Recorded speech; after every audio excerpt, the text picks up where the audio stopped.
አንድ አሮጊት ያጋጠማትን ከአንድ ንጉስ ጋር ልንገራችሁ። ለሁሉም ሰው ሼር አድርጉት። ሁላችንም የምንጠቀምበት መልእክት ነው። ይህ ያጋጠማቸው ምንድነው?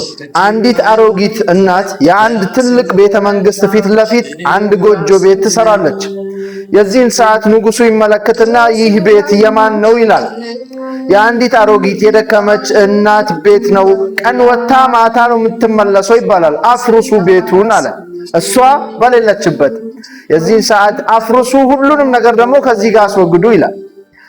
እቺ አሮጊት ማታ ስትመለስ ቤቷ የለም፣ ፈርሷል። ጠየቀች፣ የኔ ቤት ምን ሆነ? ንጉሱ አስፈርሶ ነው አሉ የአካባቢው ጎረቤት ሰዎች።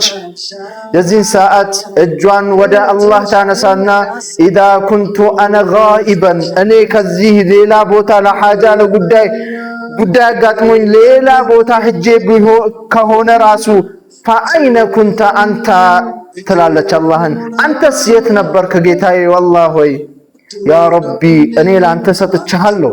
እኔን የበለመኝን የኔን ቤት ያፈረሰውን አንተ መታረገውን አርግ ትላለች። የዚህን ሰዓት አላህ ሱብሓነሁ ወተዓላ ጅብሪልን ያዝና ያን ቤት ያፈርስበታል ማለት ነው። አላህ